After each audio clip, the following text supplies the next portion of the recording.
Hey guys, how's it going? I'm GeniusPhoenix1.4 and today I'm going to be teaching you quite a lot of things actually. And we're going to go from paths up here right the way down to fonts in this episode. So if you haven't already seen my sprites and my sounds and backgrounds videos, then be sure to go and check them out. I'll probably put links in the description. Anyways, let's get straight into it. So the first thing we're going to want to do is paths, and there are again several ways of creating paths. You can right click on paths and then click create path. I have recently realized you can also click up here in resources and create whatever you want.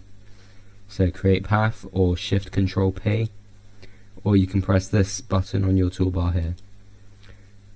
So we've created our path there, clicking that button, and on the path now it's a bit difficult seeing as we don't have any rooms yet, but I'll go over the basics. So the first thing you want to do is name your path.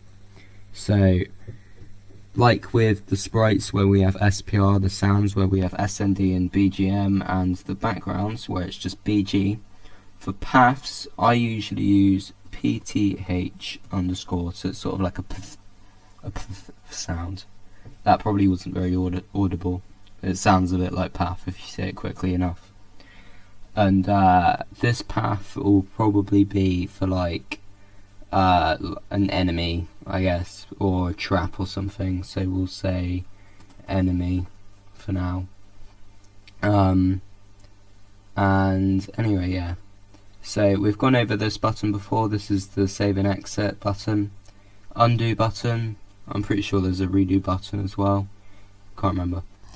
Delete everything and start from scratch. This is like a rotate that's reverse the path, sorry. So that just sort of resets the order that your path's going in. Shift the path will move wherever it is in the room, because you select. So here where it says select room background, you would select whichever room you wanted the path to be in effect in, and then you can shift it around using the shift the path. And then there's a mirror. You can do it horizontally with this button or vertically with this button. Rotating the path is again like just rotate. It's like the mirror flip, but you rotate it instead of flipping it. And then scale the path is like change the size of the lengths of the separate lines of the path. And then this is just like navigation here. That's to center the view around the path, so we haven't started yet, so we can't really use this, but you can move so that we've got a green dot there. You can move left, right, up and down just like that. And then the snap X and the snap Y are to do with how big the grid is. You can also turn the grid off. So this is just sort of, if I make this 1 and 1, it's not very visible. It's not visible, so we'll try 10 and 10. Oh, there we go. So now we've got a smaller sort of grid that we can the paths snap to. So I'm going to set it back to 16 by 16, and I'll delete all of these. Okay, so another way you can sort of drag is you can't left click or right click, that just doesn't work, so you have to press your scroll wheel, hold your scroll wheel down to drag. We've already talked about select room background. So now to draw out your path, you click on any point, and then there are 3 types of dots: a red dot, a green square, and a blue dot. So the green square is the start of your path and where it starts. The blue dot is a point in your path that you are not currently selecting. So if we, this is all the points in the path, all like the X and Y of the things in the path. So if we click on the first one, you can see the red dots move to the starting one, so it's selected. That's now selected. That's now selected, and it will move from the starting one to this one, and then that one, and then back to the starting one at the moment. And you can sort of just add a bunch of different points wherever you want. Again, you would usually have a room background so you know exactly where you're going to be placing it. You can drag and move them like this, so we can make a nice square sort of here. If we were going to do that though, we didn't need this point, and we don't need this point either. Adding will copy the point that you have selected and put it at the bottom. So say I wanted to select, I don't know, select this point up here, so that's the second one. You can also click on the point to select it. And say we wanted to go there again before going back to the start. If we clicked add, you can see it now goes in sort of straight line to that point, down to this point, down over to this point, and then instead of going back to the start, it will go up to this point again, and then it will go back to the start, and it will go in a loop like that, just like that. Delete is pretty simple, it just deletes the point, and inserts the same point just below or above, like that. So we'll do undo. Oh, it only goes back one, so I'll move that back up there. There we go. So the only other really real thing is X is the X value of where it will be in your room, Y is the Y value of where it will be in your room, and that's for each of these separate ones. And then SP, it stands for speed, and the speed, so 100 is a percentage really, and the speed is something that's set in your code when you're coding object to move on a path. So by default the speed is at 100%, but you can set it to 50%, 50% like that. There's just no percent sign, and it will go half the speed to that point, or from that point. I can't remember which one exactly it is, but we're just going to leave it at 100% for all of these for now. And the only other things really are down here: straight lines, smooth curve. Just so a straight line is from exactly point to point. Smooth curve is sort of in a curve and a round curve around it.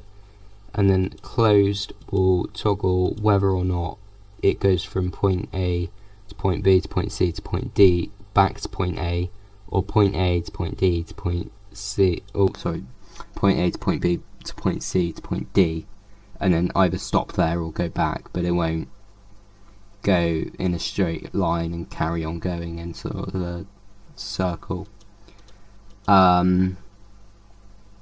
Precision is mostly used with smooth curve, and this can be anywhere from 1 to 8, and this is just how precise the curves are round like that. I don't really see much point in any of it really. If you're gonna do, especially for like retro 2D games, straight lines is sort of a more traditional thing, but you can make a smooth pathway if you want to. Nobody's gonna stop you. Okay then. Believe that's that done. So I'm gonna restart because I don't want to do it like that.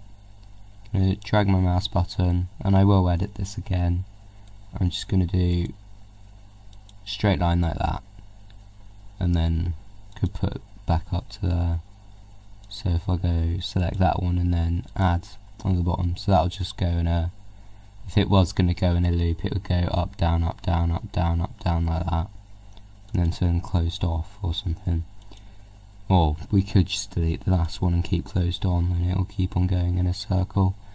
As long as we code it that way. There are other ways of coding it, so when it gets to the end it will reverse and go back, and then when it gets to that end it will reverse again and go back, and then it goes on. There are a lot of functions. I'll probably be teaching you them in a later video when we started doing code. Okay, so that's that done really. Scripts are a bit difficult. Again, right click, create script. Right click, create script. Or you can click this one up here to create a script, or resources, create script, or shift control C.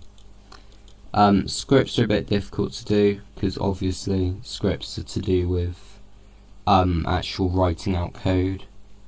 The only real functions in here are OK save changes, load script from File Explorer, save script to File Explorer, print your script, undo, redo, cut, copy, paste. I believe this is, yeah. So this is to find certain sections in your code and then you can replace them. So finding will highlight it, and if you want to replace or next, so next and previous, just sort of add code on or add code after. So if we were to write down, oh no, hi, and I know that's not correct syntax, but if I was to type in here hi, you can see that's now highlighted like that. And then if I wanted to do replace hello, if we did replace all, it would replace it like that. Undo, next,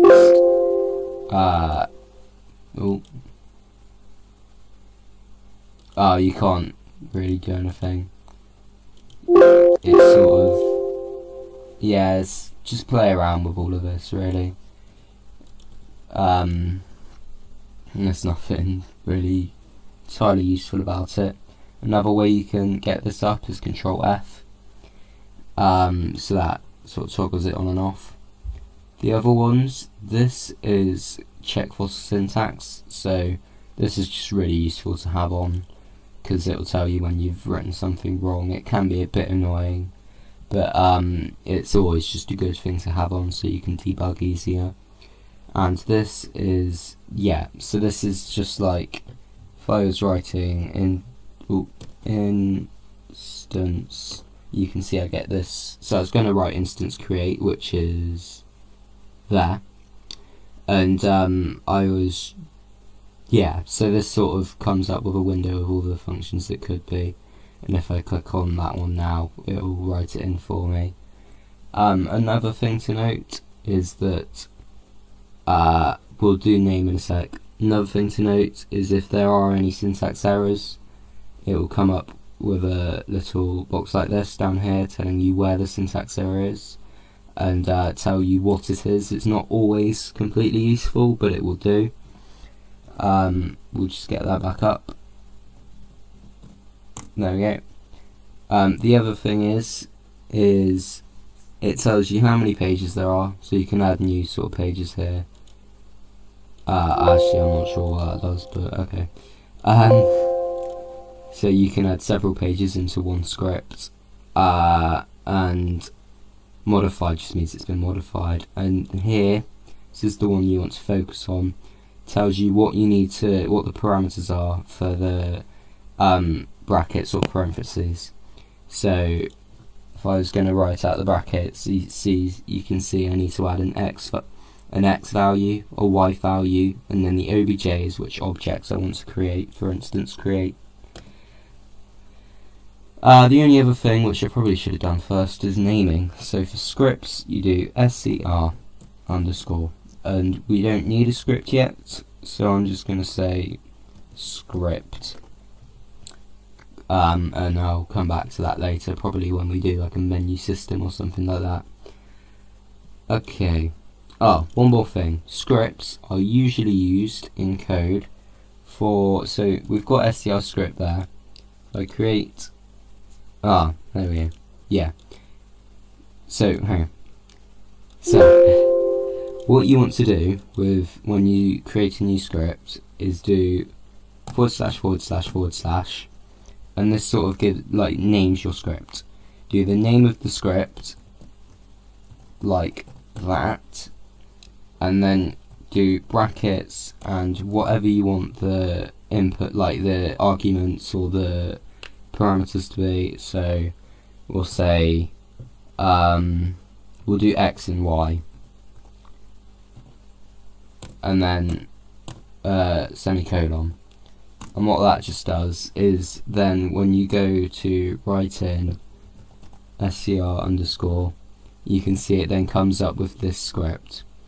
So that's what they're usually used for, but if you don't do this triple brackets, not triple slash thing at the start with the name of the script and what you want the arguments to be, it won't come up in this pop-up menu.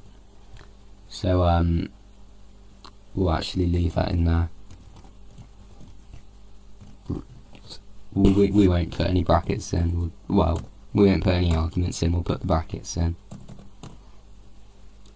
Okay, there we go. Save changes. Next, shaders. Shaders are difficult. I'm not going to create one. For shaders, their function is to sort of change what sprites look like without actually editing them in the sprite editor. So you can use it to make sort of wiggly effects and sprite effects for your sprites, add like outlines, change the colours of certain parts, all of that stuff. I'm not entirely sure how they work yet, I need to look into it, but it's in a different language to the standard GameMaker language, so if you have learnt any of that, then you'd have to learn a completely new language with different syntax, and it's a much stricter, I believe, as well, for shaders, so we're just going to leave that. You can find, if you look up if you Google or go on YouTube and look up GameMaker shaders, it comes up with a lot of useful tutorials for what shaders actually are. Fonts. This will be the last thing that we're doing. Pretty easy. Create font again. This one is for fonts.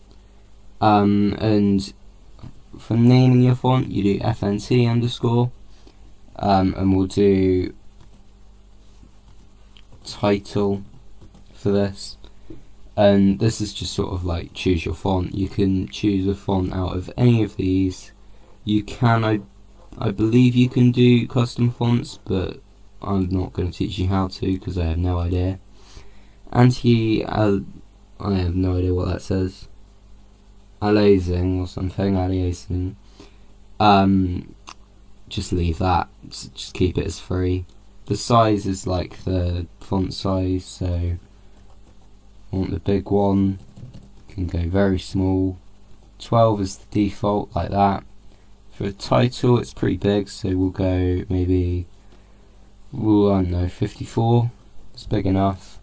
You can keep high quality on or off, it doesn't make a difference. Bold and italics, these are sort of standards. If you don't know what these are, you definitely should not be trying to do GameMaker. But I'm just going to choose a different font.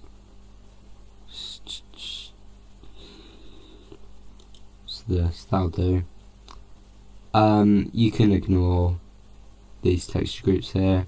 These buttons, I'm not entirely sure what that one does.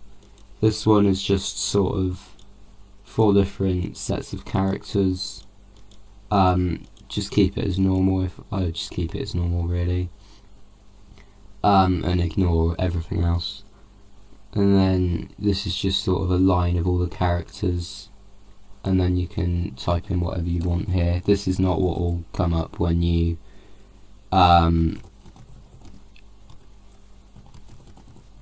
so that won't be what's actually written in the game. You have to code it in, but this is just like a, if you wanted, I don't know, say the title was demo, that would be what it looks like, but that wouldn't actually print out like that.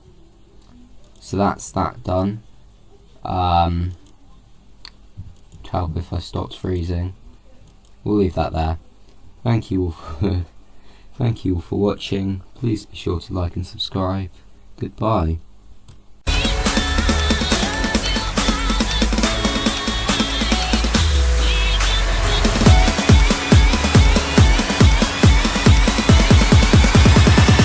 We got this.